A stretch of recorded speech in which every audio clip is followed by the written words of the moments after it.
There's been a lot of hoopla about Tasmania being the starting point for the federal government's $43 billion national broadband network. But since the announcement earlier this year, what's been achieved? Doug Campbell has almost 50 years' experience in the industry and has been appointed chairman of Tasmania's broadband company, a joint venture between Aurora and the federal government. I spoke to him earlier. Doug Campbell, thanks very much for joining us. There's been a lot of fanfare about this rollout, but what does the NBN company actually exist of, apart from the board? Has it got any employees in Tasmania? We do. We are a joint venture with the Aurora Energy people, and right now most of our employees are Aurora Energy employees in their telecommunications group. And they're working with us to help set all this up and start the rollout and make things move ahead. I'll be adding to that with more people, which I hope to hire here in Tasmania. Those skills I can't find here, I may have to bring in from the mainland, but I'll be focused mainly on who I can hire down here in Tasmania to help us with this magnificent opportunity for Tasmania to lead Australia into this new broadband world. What's actually happened or been done since the announcement in April? Well, we, through Aurora again, we've been working the Commonwealth Government with Aurora to start the preparations for this rollout, and they've done a lot of the survey work. They've determined which communities we're going to start with, that being Smithton and Scottsdale and Midway Point, and ordering fibre materials, getting the crews organized, the scheduling put together. And the rollout of fibre itself is getting to a stage where we're able to move fairly quickly.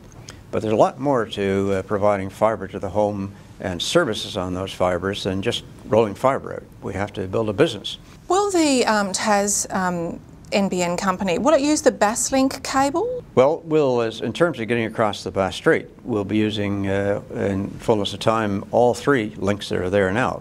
Telstra have two, and Basslink have the third. We'll be negotiating with Telstra as part of the whole overall Australian rollout to get the best possible rates across the Basslink. We'll do the same with the Basslink people, and with the volume we'll be talking about and the situation we'll find ourselves in. I think you'll find that we can probably get the rates down a fair bit from where they are today. But more important than that for Tasmania is that there's going to be the same price offered to Tasmanians as we'll offer to people in Western Australia or in the Northern Territory.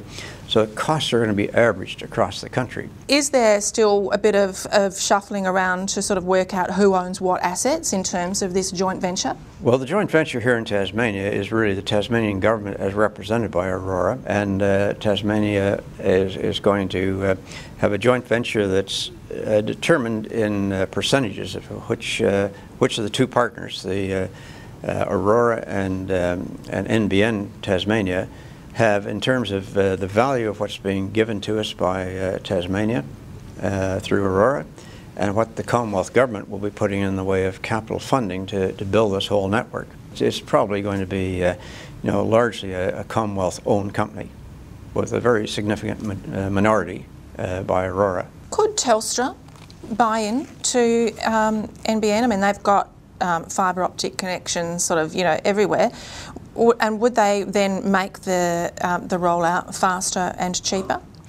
Well, we're very anxious to have Telstra become part of this NBN rollout, and we're negotiating with Telstra at the highest levels right now, as I sit here and talk to you, to have them come on board and use the NBN as their primary backbone network for all of Australia. And they are indicating they're prepared to enter into those discussions to talk to us. I don't think we'd actually use them for the build itself. I think we can do that independent of Telstra. But we do want Telstra to adopt this network as theirs and use it as if it was their own, and to eventually migrate their customers onto this network. And that'll all happen, I believe, as we go through these negotiations starting right now. So Telstra then, could buy into the network. At what to what limit? 30% or? Well, that's undetermined yet. That's another thing that we have to study and confer with the government. They will not have more than 49%. That's a certain upper limit. But they won't get anywhere near 49% either, because there's other people that want to buy in as well if they're going to buy in.